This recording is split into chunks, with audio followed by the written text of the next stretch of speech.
नमस्कार दोस्तों, स्वागत है आपका एक और नई वीडियो में। अगर आप हर महीने थोड़ा थोड़ा इन्वेस्ट करके फ्यूचर में बड़ा फंड बनाना चाहते हो, यानी पैसे से पैसा बनाना चाहते हो, तो ये वीडियो आपके लिए ही है। तो आज मैं आपको बिल्कुल आसान भाषा में बताऊंगा कि एसआईपी क्या है, एसआईपी कैसे शुरू करें और कितने पैसे से शुरू कर सकते हैं और कहां कहां से एसआईपी शुरू की जा सकती है, साथ ही किन बातों का आपको ध्यान रखना है। लेकिन उससे पहले मैं आपको बताना चाहता हूँ कि मैं कोई सेबी रजिस्टर्ड फाइनेंस एडवाइजर नहीं हूं, जस्ट मैं एक एग्जांपल के लिए आपको बता रहा हूं। आप अपने फंड को जो भी इन्वेस्टमेंट करोगे वो अपने रिस्क और अपनी जिम्मेदारी से करोगे। तो वीडियो को आखिर तक जरूर देखें, क्योंकि अंत में कुछ ऐसी गलतियां भी बताऊंगा जो नए निवेशक अक्सर कर देते हैं। तो एसआईपी का पूरा नाम है सिस्टेमेटिक इन्वेस्टमेंट प्लान। इसका मतलब है कि आप हर महीने एक तय राशि किसी म्यूचुअल फंड में निवेश करते हैं। मान लीजिए कि आपने 500 रुपए प्रति महीने की एसआईपी शुरू की, तो हर महीने आपके बैंक अकाउंट से 500 रुपए अपने आप कट जाएंगे,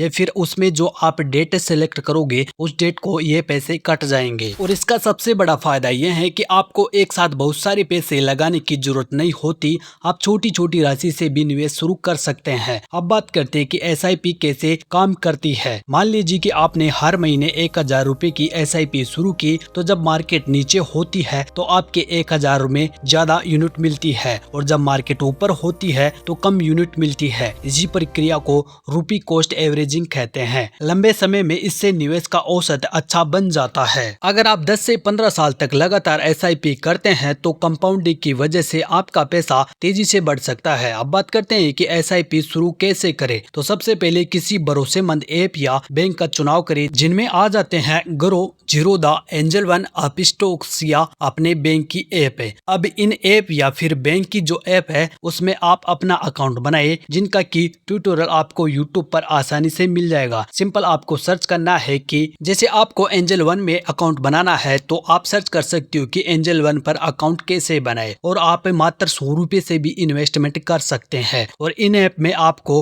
ऑटो डेबिट का ऑप्शन भी मिलता है, वो भी आप चूज कर सकते हो, नहीं तो एक बार के लिए भी आप इन्वेस्टमेंट कर सकते हो। इसके अलावा एक बात और है कि इन ऐप पर अकाउंट बनाने के लिए आपको आधार कार्ड, पैन कार्ड और बैंक अकाउंट की जरूरत होगी। अब बात करते हैं कि एसआईपी कितने समय तक करनी चाहिए। तो दोस्तों, अगर आप अच्छा रिटर्न चाहते हो तो एसआईपी कम से कम 5 से 10 साल तक जारी रखें। जितना लंबा समय होगा, कंपाउंडिंग का फायदा उतना ज्यादा मिलेगा। बीच बीच में मार्केट गिर सकती है, लेकिन घबरा कर एसआईपी बंद नहीं करनी चाहिए। अब आपको जो बातें एसआईपी करते समय ध्यान रखनी है वो है कि आप अपनी आय के अनुसार निवेश करें, इमरजेंसी फंड अलग रखें, सिर्फ दूसरों को देखकर निवेश ना करें, लंबे समय तक निवेश बनाए रखें और समय समय पर अपने निवेश की समीक्षा करें। तो दोस्तों, अब आपको समझ आ गया होगा कि एसआईपी क्या होती है और एसआईपी कैसे शुरू की जाती है। लेकिन याद रहे, निवेश में सबसे जरूरी है जल्दी शुरुआत करना और नियमित निवेश करना। महत्वपूर्ण सूचना यह है कि यह वीडियो केवल शैक्षिक जानकारी के लिए है। किसी भी निवेश से पहले अपनी रिसर्च करें और जरूरत हो तो किसी योग्य वित्तीय सलाहकार से सलाह ले। तो दोस्तों, मिलते हैं नेक्स्ट वीडियो में। तब तक के लिए जय हिंद, वंदे मातरम।